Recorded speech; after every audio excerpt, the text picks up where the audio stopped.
Bom, então nessa aula eu vou falar aí do uso de metadados customizados como uma forma de design, né? De você estar sinalizando para um framework como processar a sua classe, né?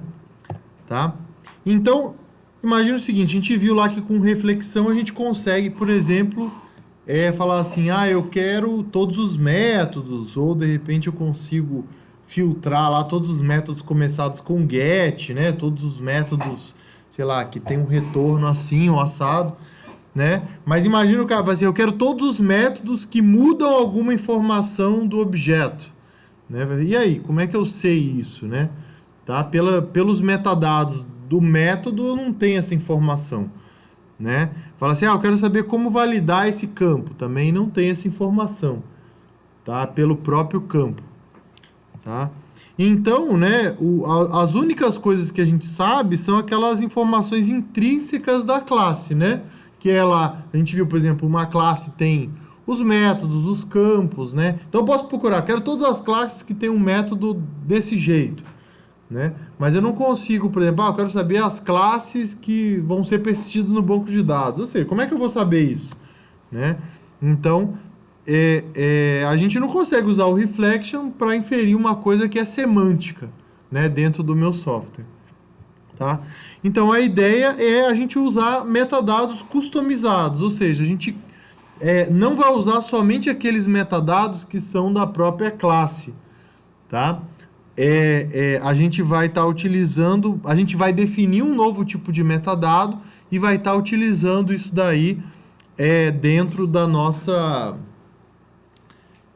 para poder recuperar essa informação que pelos próprios metadados da classe a gente não tem, tá? Então o que é metadado? Metadado é dado sobre dado, tá? É até complicado se você procurar isso daí, né? Porque é uma palavra muito overloaded aí, bastante utilizada, sobrecarregada, né?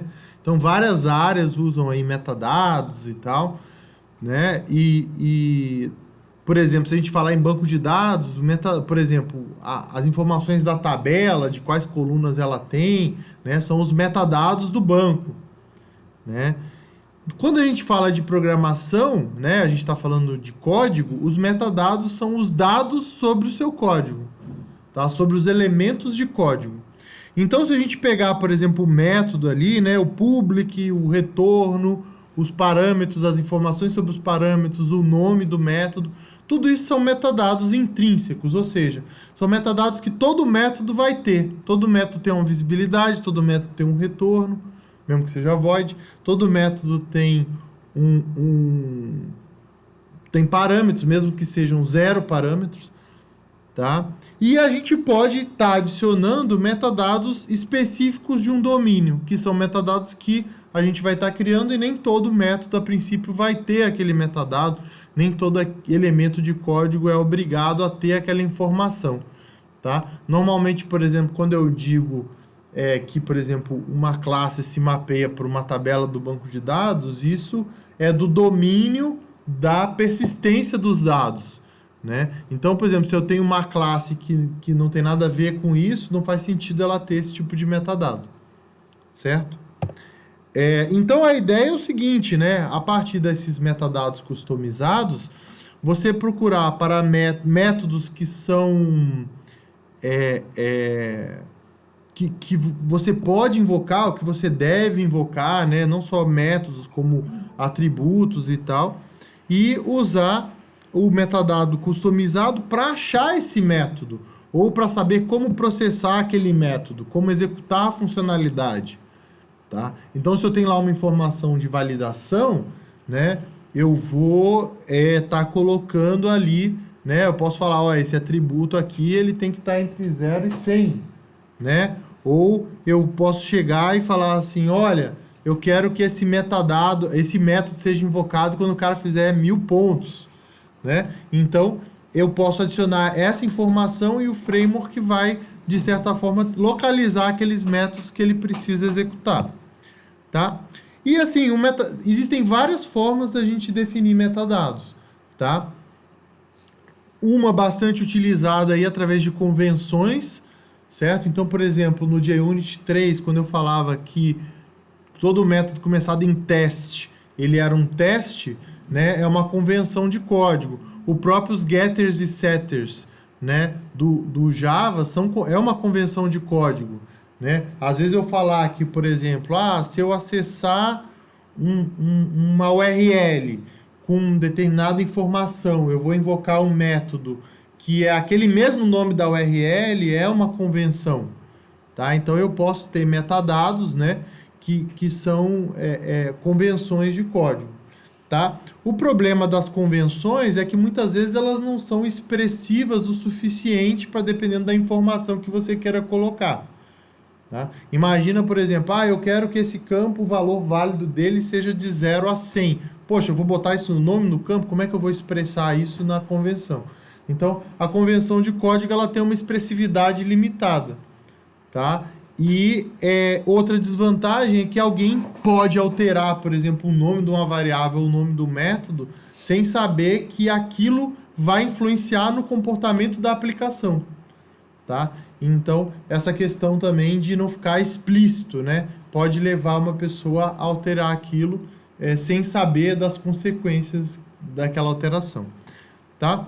A definição programática, que é você criar um código que seta aquele metadado, tá? Então eu estaria, sei lá, em algum lugar colocando, olha, set range propriedade tal de 0 a 100. Eu estaria chamando isso, ou criando alguém, né? Eu estaria criando um código para fazer isso. De uma certa forma, a gente sempre tem que fazer isso de alguma forma, né? Nem que seja internamente, eu vou ter que, sei lá, se eu tiver o metadado em qualquer outro lugar, eu vou ter que ler ele e setar em algum lugar que ele tem que fazer aquele tipo de processamento. Então, acaba que a grande parte dos frameworks tem que ter essa definição programática, só que muitas vezes também não é parte da API externa, ou seja, não é uma coisa para o usuário estar utilizando diretamente, tá? Alguns frameworks, eu lembro um brasileiro aqui, o MentalWay, por exemplo, né, ele tinha essa questão, era um framework web que você definia tudo programaticamente, né?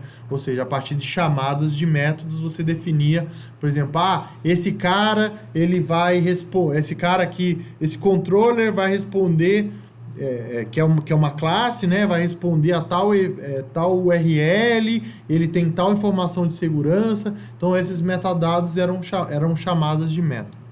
Eu posso definir em arquivos externos, aí está XML, mas pode ser JSON, pode ser propriedades, pode ser qualquer outra coisa, né, onde eu vou estar externamente lendo, né? Eu poderia, por exemplo, ir lá e ler a desvantagem da definição programática é justamente você ter que recompilar o código ou alterar o próprio código para poder alterar uma configuração, né?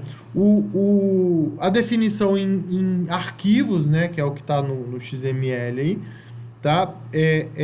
Eu estaria lendo um arquivo para poder obter aqueles metadados, né, que eu estaria processando. No caso ali, eu encontraria, por exemplo, de alguma forma, a informação de que a propriedade tal, o máximo é 1000 e o mínimo é 0, por exemplo. Tá? Então, externamente, eu posso estar pegando essa informação. Posso estar pegando também, sei lá, de um banco de dados. Muitas vezes é incomum um framework definir metadados em bancos de dados, principalmente pela questão da dependência. Mas muitas vezes, se você tem uma solução mais interna, né, às vezes é interessante você guardar em banco, sim, tá? Principalmente quando são informações são metadados que talvez possam ser alterados em tempo de execução. E aí o uso do banco é interessante pela questão da transacionalidade, né, manter a consistência desses dados, tá? O que às vezes no arquivo lá ficar alterando e tal, talvez em tempo de execução e atualizando o arquivo, e às vezes várias pessoas tentando fazer isso ao mesmo tempo, talvez não seja a melhor solução, tá? E por fim, as annotations, que é uma feature de linguagem, né, que tem linguagem como Java, C#, tá? Algumas linguagens como Python tem lá os decorators que podem ser utilizados também para metadados, tá? O Scala tem também, né? Tá? Mas não diria que é uma feature extremamente popular entre as linguagens, tá? Não são tantas linguagens assim que tem o suporte a anotações, tá? Permitem que você crie, né, as anotações e adicione diretamente no código. A principal vantagem das anotações é essa proximidade do código e porque assim, em todos os outros casos, quando você vai definir um metadado, eu quero adicionar um metadado no método. Que método? Você tem que especificar o método para poder especificar o metadado. Tá? Então, sei lá, eu estou criando um arquivo, primeiro tem que falar, olha, na classe tal, o método com tal nome, tais parâmetros, ele tem tal característica. Tá? E isso às vezes faz com que essa definição fique verbosa, porque você tem que identificar todos os elementos de código. E aí a vantagem da anotação é que você adiciona direto no código, né? E com isso você poupa essa tipo assim, qual método? Aquele que está com a anotação. Então você poupa essa configuração a mais que você teria que fazer em todos os outros casos, tá? E a principal desvantagem das anotações no caso é justamente ser hard-coded, né? Você não permitir que você faça configurações aí em tempo de deploy ou altere isso em tempo de execução. Tá? Então aí você tem que ver e, na verdade, o que acontece é que os frameworks fazem aí um bem bolado, uma combinação de vários tipos de definição de metadados diferentes. Certo? Então o fato, né, é que dificilmente eu vejo as pessoas considerarem os metadados no seu design. Ou seja, eu tenho uma pá de classe aqui que eu recebo em algum lugar. Né?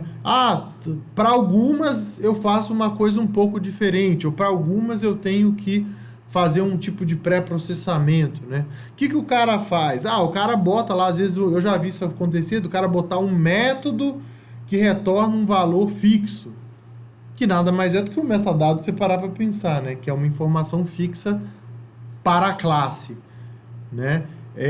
Ou então o cara faz um if, se for as classes tais, tais ou tais, faça isso. Enquanto às vezes se o cara adicionar um metadado para as classes que tem que ser processadas de uma forma diferente, né, isso pode resolver esse problema, pode simplificar bastante essa questão aí, tá? Bom, e aí eu coloco esse slide aqui, que é o seguinte... o código é dado, o dado é código, tá? Então, o que significa isso? Que o código nada mais é do que informação, e você pode usar essa informação na hora de processar o seu código. Por outro lado, a gente também pode considerar qualquer tipo de dado como um código. Então, se você pensa bem que qualquer XML que configura um metadado e esse metadado muda o comportamento da sua aplicação, aquilo ali, para o seu contexto, é como se fosse um código, certo? Então, na verdade, tudo é dado, tá? E os dados podem influenciar o comportamento. Então, é uma mudança de paradigma no sentido de que você passa digamos assim, essa divisão que a gente enxerga, isso aqui é código e o resto ali é dado, que eu estou processando. Não, código também pode ser dado. Eu também posso usar a estrutura das classes para fazer alguma coisa.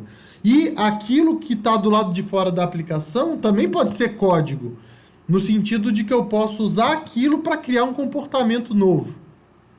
Tá? Então esse é o poder dos metadados, é você poder tanto usar código como dado, quanto dado como código, tá? Eu gosto dessa figura aqui, né? Uma figura que o meu amigo Joe Yoder aí utiliza bastante quando ele vai falar disso, né? Pensando aí, por exemplo, nos layers que a gente tem, por exemplo, numa construção, tá? Ele tem ali o que ele chama de site, que seria o local, né? Onde você está construindo, né? Você tem ali a estrutura, né? Eu tenho aqui ali o que ele chama skin, que seria a parte externa ali, onde tem pintura, né? Talvez tenha outras coisas. Você tem ali os serviços. O que seriam os serviços? Por exemplo, a parte de encanamento, de eletricidade, internet, telefonia, né? Os serviços que aquela construção te provê. Você tem ali a parte que é o space plane, né? Que é como o espaço está dividido, os móveis, né, as divisórias e tal. E você tem o stuff, que seria as suas coisas, né? As coisas que você coloca, tá? E aí, por exemplo, pergunto aqui a minha plateia aqui que está assistindo a aula ao vivo. O que seria o mais fácil de mudar?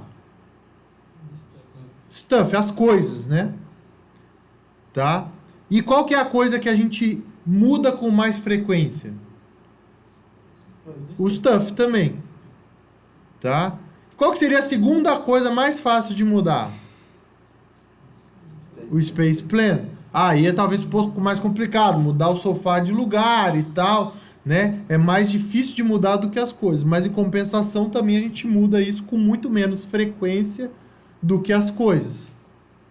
Tá? Então, assim, a ideia é a gente seguir isso para o nosso software. Tá? As coisas que a gente muda com mais frequência, elas têm que ser mais fáceis de mudar. E as coisas que a gente muda com menos frequência são aquelas coisas que podem ser mais fixas. Tá? Aí a pergunta, toda casa é assim? Não necessariamente. Pode ter aquela mesinha que você sempre monta e desmonta e muda de lugar. O que você vai fazer? Você vai comprar talvez uma mesa desmontável, né? Uma coisa que seja mais fácil do que uma mesa normal. O que você está fazendo? Mesmo que seja parte do Space Plan, você está tornando aquilo mais fácil de ser mudado porque você muda aquilo com uma frequência maior. Tá? Assim como, por exemplo, se você for naqueles hotéis que tem aquelas convenções enormes, né? Os caras mudam a posição das paredes em minutos. Eles criam sala, juntam sala, criam uma sala enorme, divide aquela sala enorme em 3 menores, tá? De uma forma muito rápida. Por quê? Porque aquilo ali eles mudam com frequência. E aí fala assim, imagina se a sua casa fosse assim. Seria uma droga, né? Tem aquela parede que vai, tira, sem você precisar daquilo, tá? As casas novas, né? Que são pequenininhas, mas que mudam os espaços. Que mudam os espaços. E às vezes você tem uma coisa que é fácil de ser mudada, sem você ter a necessidade de ficar mudando aquilo toda hora, pode ser ruim também. Tá? Diga-se de passagem, sei lá, fio solto, né? Que é aquela coisa que às vezes você dificilmente muda de lugar, mas toda hora fica aquele fio ali mudando ali, que de repente você embutisse ele, etc, seria melhor, tá? Então a gente tem que pensar na nossa arquitetura dessa forma. E aí se a gente for pensar em termos de um software, o que é mais fácil de mudar dentro de um software? Os dados. Tá? Então aí a ideia do metadado, você tornar às vezes uma coisa que é um comportamento, certo? Como um dado, de forma que se você mudar aquele dado, que é a coisa mais fácil que tem de mudar na aplicação, você consegue mudar aquele comportamento que de repente é um comportamento que você quer que seja customizável ou que vai ser diferente para diferentes casos, certo? E aí eu puxo aqui uma frase do Ralph Johnson, que ele disse há muito, muito tempo atrás, antes dos frameworks usarem esse monte de coisa, que ele fala o seguinte, note que ele fala de uma forma bem, bem simples, mas que é um negócio que a gente pode generalizar. Porque ele fala assim, olha, se alguma coisa vai variar de uma forma previsível, guarde a descrição dessa variação no banco de dados, de forma que isso seja fácil de mudar. Certo? Então, assim, você vê, pô, você fala, é lógico, né? Mas muitas vezes a gente coloca aquilo hard-coded, né? E às vezes tem aquele esforço de manutenção, que é aquele negócio que está sempre mudando, e a gente sempre está tendo que adaptar esse tipo de coisa, tá? Então vamos falar mais especificamente aqui das annotations, que ler o arquivo e fazer as coisas a gente já sabe fazer, certo? O que é annotation? É como se fosse um monte de post-it ali que você está colocando no código, certo? Então, ela pode ser utilizada para você adicionar os metadados diretamente nos elementos de código, tá? Para definir uma annotation, a gente usa esse @interface e, curiosamente, a gente define uma annotation usando várias outras annotations, tá? Lembrando que em Java, pelo menos, a annotation ela só adiciona uma informação, ela não faz nada. Tem muita gente que acha, poxa, no momento que eu adicionar lá as annotations, sei lá, do JPA na minha classe, ela vai passar a mapear automático lá para o banco de dados. Não, aquilo ali tem alguém que vai lá, lê aquela informação e a partir daquela informação faz alguma coisa. A annotation sozinha ela não faz absolutamente nada, tá? O retention é talvez a principal configuração que você tem que colocar numa anotação, que ela vai definir até que ponto aquela anotação vai estar presente, tá? Então, o source, aquela anotação só fica no código fonte, tá? No momento que o código for compilado, ela não é propagada para o class. Para que serve uma anotação dessa? Você pode usar, por exemplo, para documentação de código, tá? Ou você pode usar para fazer processamento de código, tá? Então, por exemplo, processamento em tempo de compilação, né? Você pode usar essas anotações de source, tá? O class, o que ele faz? Ele mantém a anotação no bytecode, tá? Então, é utilizado para você, sei lá, pegar os arquivos .class e fazer processamento diretamente no código compilado, ou para você fazer processamento em tempo de carregamento, tá? Acredito que todo mundo conheça aí o método main, só que existe também o método pré-main, né? Onde você tem a oportunidade de pré-processar as classes que a máquina virtual está carregando. Tá? Então, com isso, você consegue, por exemplo, ter acesso ao bytecode da classe e a partir das anotações que forem pelo menos class, você consegue estar lendo elas e fazendo alguma coisa a respeito. Tá? Então, por exemplo, não sei se alguém já utilizou aí, por exemplo, ferramenta de profiling, né? Mas às vezes você passa aquele menos agent lá para a máquina virtual. Esse menos agent nada mais é que um cara que tem um pré-main, que ele está adicionando um código nas suas classes para poder instrumentar, né? Ou seja, adicionar um cara ali que vai estar sinalizando para a ferramenta de profiling que a execução passou por ali, tá? E tem o runtime, que é que só esse tipo de anotação vai estar disponível via reflexão. Tá? Então, isso aí é utilizado quando você quer criar frameworks, APIs, que aquela informação tem que estar disponível em tempo de execução.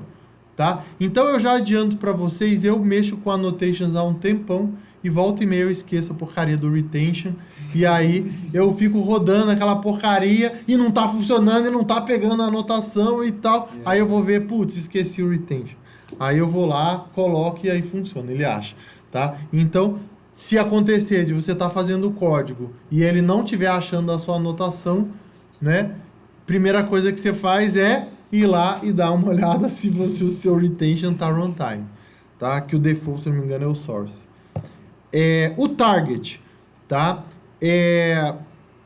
Que tipos de elementos podem ser anotados, né? Então, se você não colocar nada, pode ser qualquer um, tá? A gente tem o type, que é classe, interface, enum, métodos, que são métodos e construtores, fields, autodescritivo, parâmetros de método e de construtores, local variable. Como em Reflection a gente não consegue pegar a informação de variável local, por exemplo, não faz sentido ter uma annotation de local variable runtime, por exemplo. Tá? Seria uma annotation de source ou de class, né? Annotation type é uma annotation para colocar em annotations, tá? E annotation de package, sim, um package pode ser anotado, tá? Então, para anotar um package, se não me engano, você tem que criar um arquivo dentro do package, eu acho que chama package info, né? E onde você pode colocar anotações no package. Tá? Tem um tipo novo de anotação no Java 8, não vou entrar em detalhe, mas são os type annotations, tá? Que são aquelas anotações que você pode colocar dentro de em qualquer uso de tipo, né? Incluindo dentro de generics, num retorno, num cast, tá? Então, são umas annotations que você usa em lugares meio estranhos. Elas servem basicamente para estender o sistema de tipos do Java, tá? Por incrível que pareça, o Java 8, apesar de trazer essa feature de linguagem, não traz nenhuma type annotation usável, tá? Mas tem um cara chamado Checker Framework que tem várias e muito úteis, como por exemplo a Unmodifiable.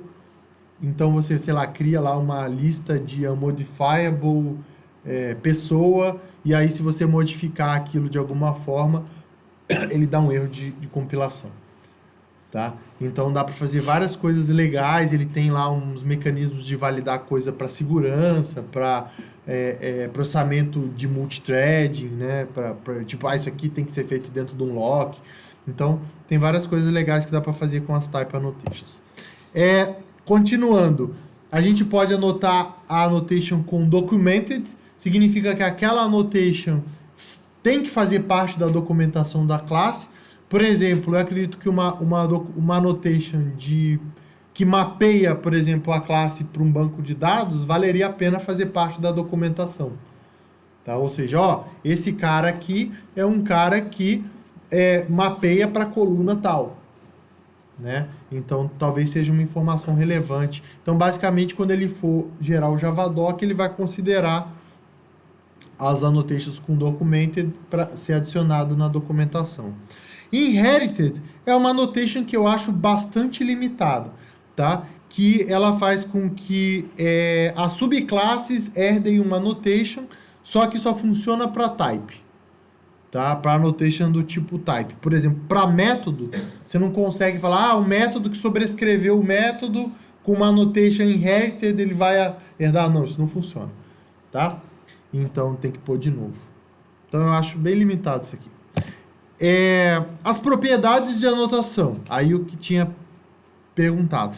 Que tipos que podem ser propriedades de anotação? Tipos primitivos, enums, class, ou seja, não é qualquer classe, é a class, tá? É a classe class, strings, outras annotations ou um array de qualquer um desses tipos aí. Tá? Ou seja, a gente percebe que são informações bastante estáticas que podem ser adicionadas ali. Tá? Toda propriedade tem que ter um valor, tá? Só que as propriedades podem ter um valor default. Tá? Então, uma propriedade sem valor, você é obrigado a configurar um valor para ela. Tá? Se ela tiver um valor default, você não é obrigado a fazer aquilo na annotation. Mas você não pode ter uma propriedade de annotation que fique vazia, por exemplo. Tá? Se o nome da propriedade é value e só ela é configurada na annotation, então você pode omitir o value. Tá? Então, para isso ficar mais claro, tem um monte de exemplos aqui. Então, imagina que eu crie essa annotation rápido com um valor inteiro, com uma propriedade inteira chamada value. Então, esse primeiro caso aqui, ele não é válido, por quê? Porque toda propriedade tem que ter um valor. Então, eu sou obrigado a definir. E eu posso definir isso tanto colocando aqui 10, quanto value igual a 10. Certo? Se eu coloco um valor default, então eu já posso omitir aquela propriedade. Então, nesse caso aqui, o rápido aqui, ele passaria, o só annotation passaria a ser uma definição válida, tá? Se ao invés de value chamar velocidade, certo? Eu já não consigo fazer essa definição aqui só com o 10, porque só é válido omitir o value igual quando aquele cara é value, certo? Imagina que eu tenho essa annotation amigo, que ele recebe um value, define que uma classe é amiga da outra, tá? Não achem engraçado porque em C tem isso. Em C++, quer dizer, tem a classe friend lá, tá? Mas aqui é só chutando. Lá não dá pra ser amiga do peito aqui, ó. Certo? Então, Se tivesse edição aqui, as minhas aulas, eu colocaria aquela música dos Crianças Esperança, do amigo, tá? Mas Não, não vou cantar. Então, por exemplo, ó, como o tipo tem default, eu não sou obrigado a definir tipo. Então, mas sou obrigado a definir velo, né? Se eu definir só o velo, eu consigo omitir o velo igual, tá? Aqui embaixo, onde eu defini o tipo, eu não posso mais omitir o velo. Por quê? Porque ele só é válido omitir no momento que ele é o único a ser definido, que seria, a forma correta seria embaixo. E só @amigo não seria válido porque eu tenho que definir o velo porque ele não tem valor. Certo? Eu pessoalmente acho bem ruim esse negócio do velo aqui. Eu acho que deveria ter. Por quê? Você fala assim, na hora que eu defino amigo string.class fica bonito. Mas na hora que eu tenho que @amigo, talvez aqui, sei lá, classe, né, seria melhor do que velo, né? Por exemplo, você bota lá, @column, né? Para botar lá o nome da coluna, é legal ser velo, mas sei lá, se eu tiver outras propriedades, talvez name fosse melhor do que velo, certo? Então, eu acho que deveria ter alguma forma de sinalizar para a annotation, olha, essa aqui é a sua propriedade padrão, né? Alguma coisa assim, ao invés de fixar no velo, tá? Mas é assim que é a linguagem. Acessar annotations através de reflexão. É bem fácil, tá? Existe uma interface chamada Annotated Element que grande parte dos elementos de código, como métodos, classes que a gente tem lá em reflexão, possuem essa interface. Então a gente tem o getAnnotation, que eu passo a class da annotation e recupero aquela anotação, se tiver, se não recupero nulo. Tem o getAnnotations, que ele retorna todas as anotações, e tem o isAnnotationPresent, que ele verifica se aquela anotação está presente ou não. Só, tá? Reflection só tem isso aqui de... tem alguns outros métodos lá para recuperar de parâmetro e tal, mas basicamente é isso daqui que são os métodos para recuperar a annotation. Tá? Por isso que trabalhar com annotation dá trabalho. Do tipo, eu quero todos os métodos que tem a annotation tal. Putz, aí tem que ir lá em todos os métodos. Não tem como você falar assim, me dá todos os métodos com essa annotation. Né? Me dá tal informação da annotation. Então você tem que ir lá recuperar, pegar, ver se tem, se não tem. Né? E às vezes você quer procurar o cara que tenha, né? Às vezes pode ser que esteja definido na classe. Então, realmente, a API para recuperação de anotações é bem simples e justamente por isso eu já faço propaganda aqui do Esfinge Metadata, que a ideia é justamente ser uma API muito mais amigável para recuperar as anotações nos casos em que mais comuns de você precisar de anotações. Certo? Então, continuando aquele exemplo aí que tem lá no Refactoring Frameworks e tal, né? Como que eu permito que um componente use lógicas diferentes para extrair informações das diferentes classes, tá? Então, no caso, por exemplo, imagina que eu tenho essa propriedade 1, 2, 3 aí, e ela fala, a propriedade 1 tem que ser ignorada, né? Ou a propriedade 2 eu tenho que formatar a data de uma determinada forma para poder acrescentar aquilo ali por exemplo, ali no meu mapa, né? Então, a ideia é eu adicionar metadados nesses caras e no momento que eu estiver processando isso, eu considerar essa utilização aí. Certo? Bom, eu vou falar agora um pouquinho... agora não, na verdade, eu vou fazer um break aqui. A gente já falou bastante de metadados, eu vou quebrar essa aula aqui em duas, então essa foi a primeira parte. A gente entendeu a ideia básica de utilização de metadados nos frameworks, tá? E na próxima aula aqui, na parte 2, a gente vai falar sobre alguns padrões para lidar com isso.